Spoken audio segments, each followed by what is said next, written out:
straight to the point, sinabi ng Pangulo may 200 billion at ito ay para sa 2 months, 5 to 8,000 pesos para sa 18 million Filipino families. So himayin muna natin isa-isa yon para klaro sa lahat ha. There are more than 24 million Filipino families, no? So about 109 million Filipinos. So yung 6.6 million Filipino families nasa formal sector yan. Yan po ang mga may trabaho, SSS, GSIS, may income tax and everything. So there's going to be a different package, especially for small, micro, small, medium enterprises. Kasi more than 90% ng trabahante or ng mga trabaho nasa micro, small, and medium enterprise. So there's going to be a package for that. Yung Bayanihan to Heal As One is for the 18 million Filipinos na makareceive ng 18 million Filipino families na makareceive ng 5 to 8 million 5 to 8,000 pesos each, no?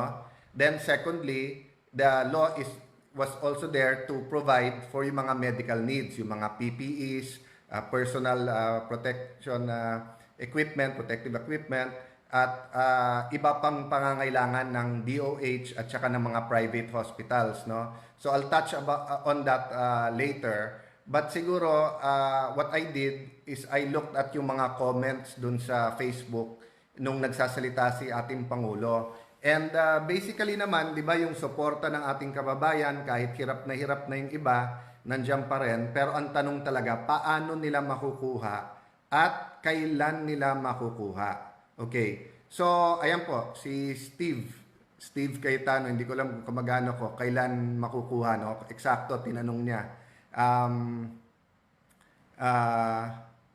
Yon, si Bong Montonilla, tinatanong niya yung PPEs, bakit wala pa, no? So, I'll go to that later. Let me start out muna with paano makukuha ng ating kababayan. So, we go now to the guidelines that I think is a very important part of the report ng Presidente. So, after natin mapasa ng batas ng Monday, napirmahan Tuesday, the different departments already came out with joint guidelines, no? So I was reviewing it since Saturday. Basically, ang guidelines, nilahad niya yung mga existing na programa ng gobyerno. For example, sa DOLE, they identified TUPAD at saka yung CAMP, no? So existing programs to na pwedeng dagdagan ng pondo and then i-adjust ng konti yung guidelines for the present situation. Another example is the Department of Agriculture, and si Secdar, nagpapasalamat kami sa kanya, last week pa, nagpadala na siya ng sulat kung ano yung mga priorities at paano makakatulong, no? So, yung pong DSWD naman, meron siyang several programs na existing na. So, let me tackle yung pinakamadali. Yung 4.4 million Filipino families po na kasama sa 4Ps or dun po sa conditional cash transfer, yan po ay dapat pinakamabilis. And kung may nakikinig sa DSWD and of course sa economic team, sa IATF, sana ma-release na kaagad yon kasi nasa gobyerno na ang records na nasa DSWD na yan. So meron na yan traditional way kung paano i-deposit yung pera at paano nila makukuha. So yun po ang example na binigay po ni Secretary Sunny Dominguez nung Monday, nung Saturday, yung meeting namin before the Monday session. Nasabi niya yung 4.4 million i-top up na lang or kumbaga sa cellphone mo, loadan na lang, di ba? Pass a load na lang yon. So 4.4 out of the 18 million pwedeng gawin yon. Now I was told there's another 4.6 million na identified na as poor, no? So yan ang tinitignan na ng DSWD kung yan ay binibigyan at kasama na sa programa nila. Kung mabibigyan din directly yan, then 9 million na yan, kalahati na, no? So paano yung kalahati pa? And kanina sa DZMM, yung isang director po natin sa DSWD, very articulate naman, kunikwento niya, no? But siguro for a little bit more clarity, I think ito yung sinasabi niyang magkakaroon ng social amelioration card, no? Ito po yung sinasabi niya. Actually po, it's actually a form, no? And I'll go through it with you, but kwento ko muna kung paano to, no?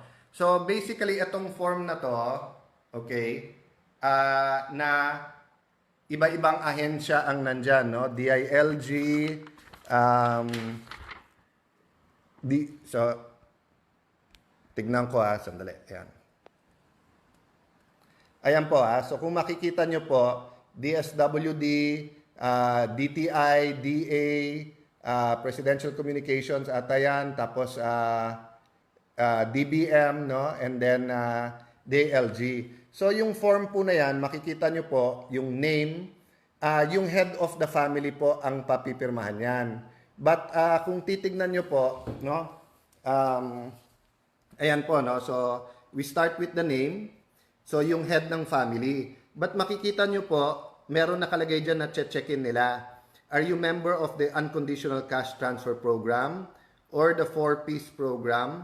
Or ikaw po ba isang katutubo? Kung yes, anong grupo? Or others na may programa na yung gobyerno? And then, kasama po sa form yung pangalan ng mga kasama mo sa bahay, anong relasyon, and then other information like anong sex, male or female, tapos petsa ng yung birthday to po, tapos yun, no, kung may trabaho, kung anong sector, etc., no? And then kung may condition sila para malaman din ng gobyerno kung may sakit. But let me also point down here na may barcode, no? So okay, so this form i-print po to sa mga local government units. So, sa mga province, city, or municipality. And then, ang gagawin po dyan, yung barangay, ibabahay-bahay po yan. Lahat ng bahay ay required na bigyan yan. If there are 3 households in one house, 3 form dapat ang ibibigay nila. No? And then, yung pinakita ko sa inyo kanina na i-check natin kung nakalagay doon. Kung conditional cash transfer, meron ka na. Sa ilalim po, pakita ko po, no? Sa ilalim po, may nakalagay, eto, na dapat ang barangay officials ang magsabi. 'Di ba? Ang nakalagay po dyan, Assistance to Individual in Crisis, programa po ng DSWD yan, dapat sagutan ng opisyal, oo o hindi, no? So on this point, kailangan talaga may instructions yung barangay because let's be realistic about it, no? Walang barangay captain na magsasabing huwag bigyan yung lahat ng bahay dun sa lugar niya, no? So dapat maging clear sa kanila kung ano yung basis, no? So having said that, pag chinekan na yung conditional cash transfer, ibig sabihin kasi makukuha mo na yan directly dun sa account mo. So hindi ka na dapat bigyan kasi dodoble, no? So ang intention in Metro Manila it's 8,000. So bakit 5 to 8,000? So if you're from another place sa ating bansa and for example dun sa lugar mo 25% less ang minimum wage sa inyo, so ibig sabihin po ang ibibigay sa inyo 25% less than 8,000. So 6,000 ang makukuha mo, no? So yun po ang ibig sabihin po dun sa 5 to 8,000, no? So yung form na to, napaka-importante po na ma-fill-upan kaagad. So nung isang araw po nag-post ako, 'di ba, na ang distribution sana house to house, sana po yung COA, picture na lang, cellphone na lang para wala nang ballpen, wala nang hawakan. So nakikiusap ako sa lahat ng LGU, although pa pipirma niyo yung form na to, 'di ba? Siguro pagkabigay hintayin nyo, but the less interaction kasi and the less surfaces na nahahawakan natin, pinapasa natin, the less risk of infection. But I guess because nga tama yung sinabi ng ating Pangulo, this is the biggest ever programa ng gobyerno na mapagbigay ng ganitong amount kasi ngayon lang naman tayo nagka-problema na ganitong kalaki. So ang problema kung walang basis din kung sinong bibigyan, unang-una hindi mo bibigyan 100% ng household eh. We're going to give 18 million out of 24.4 or 24.6 million Filipino families. Now, kaya ko po tinuro yung barcode kasi yung iba kanina nagtatanong na sa akin if they can print. So, nung nagtanong kami sa DSWD, ibibigay pa daw sa regional director yung barcode for that city or municipality. I know for a fact that there's an important meeting tomorrow between the DILG, the DSWD, and the Department of Finance. So, pakitignan nyo po itong barcode na to. Kung by the time mag-meeting kayo tomorrow morning, na-release na yan, ibig sabihin, first thing in the morning, nag-preprint na yung mga LGU. Pero by the time na meet kayo, or by the time na alas 9, alas 10, alas 11, kung wala pa yung barcode na yan, you might want to consider getting rid of it na. Because the barcode will actually help you sa liquidation and later on sa classification. But ang tao, kailangan nila yung pera ngayon na. Diba? They cannot, people should not be made to wait any longer. Doon ko nakikita po yung desire ng Pangulo na makuha nyo ASAP or as soon as possible.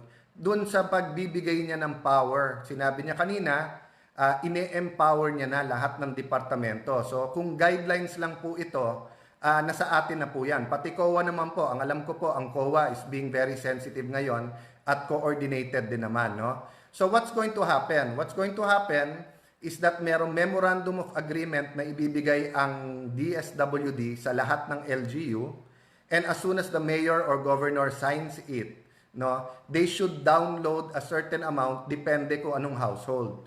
So for example, kung sa Taguig, kung 220, 240,000 households kami, pero kung ang qualified ay 140,000 household, magda-download na sila ng 8,000 times 140,000, no? Kasi yung downloading can take 1 or 2 days. So, ang recommendation namin, kahit print pa yung form, kahit iniikot pa yung form, i-download nyo na kaagad yung pera para walang delay. Total, hindi naman pwedeng galawin nung mayor yan hanggang wala yung mga forms, no? So, going now to the forms, napaka-importante na yung mga mayors at kapitan ay nagkakaisa in how to do this because any delay will also cause delay sa pag-aabot ng pera. Medyo naawa ako dun sa director ng DSWD nung tinanong po sa DZMM, more or less kailan ba marireceive ang pera. Pero ma'am, naawa man ako na yung question na yun was thrown at you. Lahat po kami na on the ground. Lahat po kami na araw-araw na sa kalye, kausap ang mga tao. Tanong nyo po sa mga polis, tanong nyo sa mga barangay kagawad, tanong nyo sa mga mayor. Yung po ang tanong since Monday, since napasa yung batas. No? So ako naman po, nababantayan ko naman eh. Nakikita ko kung gaano kahirap gawin din yung guidelines at ibaba ito. That's why what we want to do is give recommendations na doable. And I thank DSWD for being very open. No? So kanina sa pag-uusap ko dun sa mga undersecretary ng finance at saka ng DBM, may plano kasi na may programang galing sa DA, may programang galing sa DOLE, may programang galing sa DSWD. So sabi ko sa kanila, alam nyo, komplikado para sa barangay captain at sa mayor kung tatlong ahensya ang kailangan pong kausapin. Ako nga po as speaker, kausap ko yung mga ahensya para sa 300 congressman lang, mahirap na eh. What more if your barangay has 50,000 people, di ba? And what more if your city has 100, 200, 500,000 households, di ba? So kung ang gagawin natin ay sa DSWD, yung traditional na guidelines ng AIX which is 5,000 lang, so yung 3,000 para maging 8,000 manggagaling pa sa DOLE. So magdodoble pa yung listahan mo, no? So ang suggestion ko, total, yung mga programa na to ay regular programs at may pondo ito. Yung present na pondo nyo, which is anywhere between only 1 to 9 billion per department or 10, di ba? Billion. I-hold nyo yan, gamitin nyo yan for your specific purpose, no?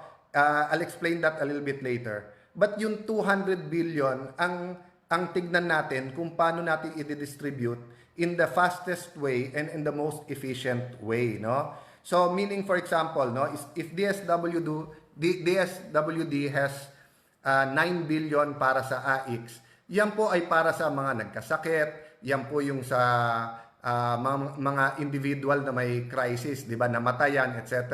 So keep using the money for that. No? But yung 200 billion na padating, dun mo i-distribute yung 5 to 8 billion, 5 to 8,000 pesos per family, no? So kung halimbawa yung family na yon nakakuha ng 8,000, pero may kapamilya sila na ospital, so pwede mo pa rin bigyan ng additional sa AX naman sa regular program nyo through the regular channels, di ba? Ganun din naman sa DOLE. Kung nakuha mo 8,000, pero yung programa for example nila dun sa wage earners ay 15,000, pwede mong dagdagan ng 7,000 later on. Pero yung first wave ng pagdidistribute, dapat yan magawing madali at ang recommendation namin na mukhang inadapt, house to house ito, no? So yung mga kapitan at LGU. So ang recommendation namin po ay may 5 kasama. First yung LGU kasi syempre siya nag-implement. Second yung barangay. Pangatlo po pwedeng congressional staff, no? Para ma-report ka agad din sa Kongreso kung may problema sa implementasyon ng batas. Pang-apat, PNP or AFP. Kasi pera tong dala na to eh. So, syempre, kailangan yung security din niyan, di ba? And then, yung pang-5, yung association or yung NGO o Homeowners Association or kung Urban Poor yon, yung Urban Poor Organization. Bakit? Kasi we want the least number of people to go into your barangays. Kung papayag din tayo na kung sino-sino ang papasok, hindi para tayong hindi nag-quarantine noon, di ba? So it's very important that yung mga rep natin, taga ron din sa barangay na yon, sila din yung nandun para mapadali itong lahat, no? So itong form po na to, 2 kopya po ang pinagagawa. Yung isa po, yung household will keep it para may referensya. Yung isa, isasubmit po ng barangay sa city, municipality or province, tapos isasubmit naman sa DSWD, no? So, let me stop there muna and I expect naman since klaro yung guidelines, the different agencies as soon as matapos yung mga meeting nila tomorrow will start announcing kung paano itong gagawin. But gusto ko lang i-reiterate, no? And I'll address myself to the different departments. Kung pwede po, dun sa first wave, yung pinakasimple, isang ahensya na lang. DSWD na lang at saka yung LGU, 5 to 8,000. Anyway, the other agencies will still have their chance. So for example, a fisherman household ng isang mangingisda will get the 8,000. Oh, yes, sa Metro Manila po, meron pa rin marginalized fishermen sa Laguna Lake at saka sa Manila Bay. So halimbawa, nakakuha po yan ng 8,000 pesos, pero may programa ang fisheries o DA para sa kanila. Pwede naman madagdag yun kasi kulang pa rin naman Ganun din po sa probinsya. So let's say rice fields po yun, yung farmer po natin, nakakuha siya 8,000 DSWD, pero halimbawa may programa kayo dun sa seeds o kaya sa pagtatanim niya o crop insurance o kung ano man, hindi po conflict yun So let's oversimplify it, no?